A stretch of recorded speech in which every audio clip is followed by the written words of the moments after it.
These are the few reasons to the reason why I go irrigation way. I don't go the rain fed.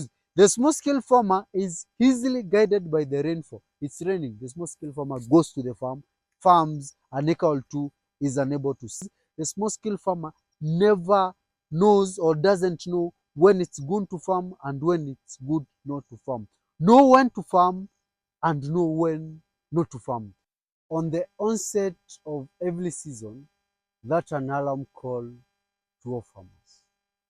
That's an alarm call for farm activities, majority of farm activities to start. That's an alarm call for production to start.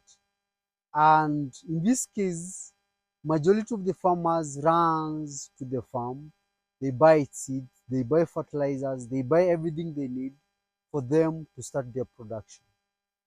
And it's something good. It's a sign of progress because, like we've always been saying, like it has always been said, uh, a healthy nation is brought in by food production. The nation that produces food is a healthy nation, and a healthy nation is a wealthy nation. Any country that doesn't produce, or any family that doesn't produce, any farmer or any person that is not ready to produce, sometimes they find themselves in crisis or in high expenses of buying food. If you go to your kitchen at the moment, or the kitchen is the most expensive part of the house. That means food is very vital, food is very good, and food is what fuels us. We run with food. We don't use diesel, we don't use gas, we don't use petrol. But just like other farmers, I've been doing the vice versa. I've not been running the way other farmers run. When rain starts, that's when now I switch off my alarm. I don't run to the farm to start farming. And this has been a question. This has been a question to many of you.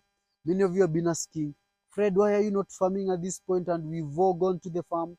We are currently working under the rains. We are seeing you relaxed. Why is it so? As you can see, even as we speak, my farm is still covered with weeds. But the good thing is I'm controlling them. I've already done a weed killer to kill them so that now my journey can start. My journey is starting at the mid of the season.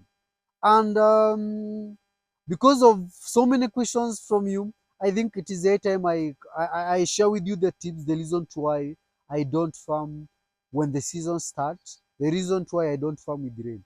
Or the farmers or everybody who has known Fred has known him as an irrigation guy. I talk much of irrigation, of watermelon irrigation, onions irrigation, capsicum irrigation, everything irrigation. Because these are the few reasons to the reason why I go irrigation way. I don't go the rain fed way. One, when it rains, everybody is in a position only very easy for everyone to farm. What does that tell you? Remember, we are in a limited market. Our market is limited. We are not in a market that can consume everything that we are farming. That's why you'll find us here in Africa, we have some exporting companies that are selling their food outside Africa. Also, there are other companies that are outside Africa that they're selling their food in Africa. You've heard of stories of Russia is selling its food in Africa, Ukraine is selling its food in Africa, China is selling its food in Africa. And why is it so? Because there is overproduction there. Not that they're producing for Africa, not that Africa is producing for other countries. It's because there is overproduction there. And when there is overproduction, they find a market for their food. Now, African farmers have not yet developed a very good external market for their food. We are still trading internally. We are still producing our own food, consuming our own food. So when we hope produce because it's raining, we find ourselves in a position where we now the demand becomes low. There is overproduction, and the demand becomes low, and we experience a lot of losses in our farms. That is one of the reasons that has made me not to be farming when other farmers are farming, or not to be farming when everybody is farming. And how do I do it? When I usually time when it's dry, a month or two before it rains, I do my crops. Now when it's raining, when others are because that is when all the farms are being prepared, that's when I'm harvesting. Like for example, in the middle of rain, cabbages are very expensive. Why? Why is it so? Because when it was dry, nobody was farming cabbages. Nobody was doing vegetables. So those who took the risk of investing when it was dry, they are selling their cabbages, and already they have cut the cost of irrigation for the a month or two because of the rain. So at the moment they are selling. In a month or two from now, cabbages will have flooded the market because everybody is currently is doing cabbages. Everybody uh, is doing vegetables, and that is because we are overproducing. Value addition we have not yet adopted. We have not invested in value addition as you've invested in our farms. So we need to check that. The second thing, the reason why I don't farm when it's raining, well, when the rain has started, is because of the market accessibility. Majority of our farm, unlike the farm that I'm in, it's very accessible from the road, and it's the road network is very good for me. Majority of the farms that I've been doing, once the lanes fights you with farm produce or with your produce, you are going to face the music. I've faced the rough time getting my farm produce from the farm to the market, or because the road are inaccessible, also the market is inaccessible, and that is another reason to why I don't do farming when it's raining. I'm not discouraging anybody to do farming when it's raining, but this is now me sharing uh, my thoughts, sharing the reason why I don't do the farming, because somebody asked me for it and I saw it good for me to share with you.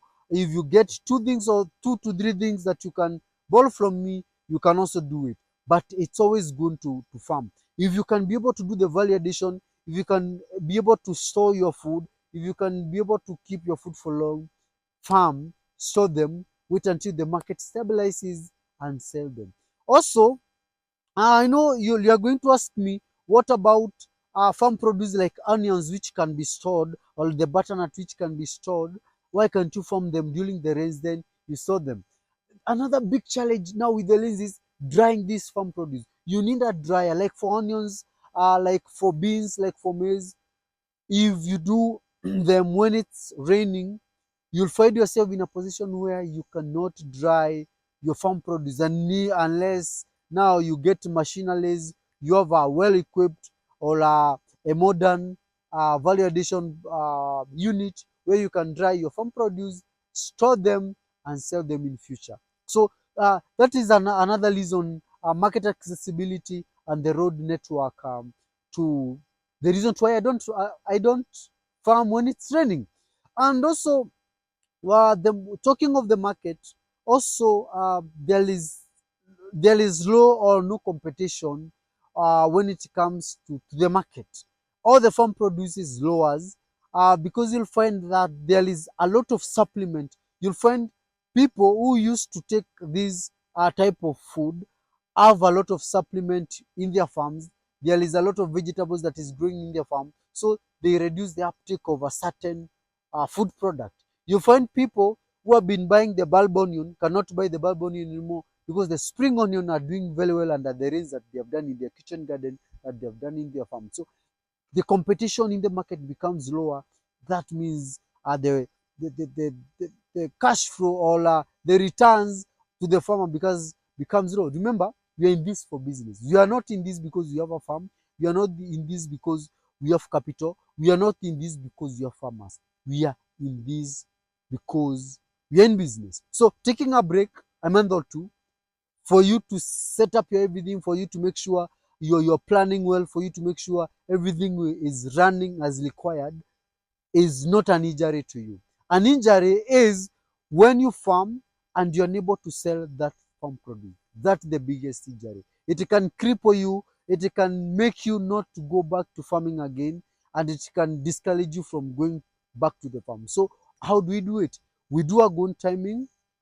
If possible, we farm under irrigation. If possible, we do the variation so that we can be in good business and we can do good business under farmer. Up to now, the small scale farmer is suffering a lot because among the big reason the small scale farmer is suffering, the small scale farmer has been unable to do a good timing when it comes to market, because market is the biggest commander of what you are going to produce. The small scale farmer is easily guided by the rainfall. It's raining. The small scale farmer goes to the farm, farms an acre or two, is unable to sell. The small scale farmers invest a lot in the farm, is unable to break even, is unable to change his class from the low class to high class, all because the small scale farmer never knows or doesn't know when it's good to farm and when it's good not to farm. Know when to farm and know when not to farm. If we master this, if we are able to know when to do our things as farmers, we'll be good suppliers. We have supply throughout the year.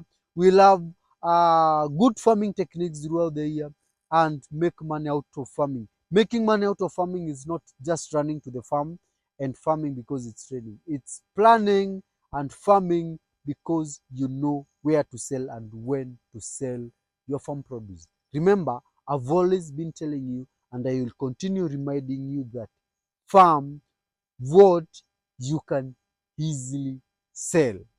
Farm what we can easily sell. Hope you've learned something from our today's class. If it is your first time that you are tuned to this YouTube channel, if it is your first time, don't forget to subscribe to this YouTube channel so that we can continue learning together. Bye.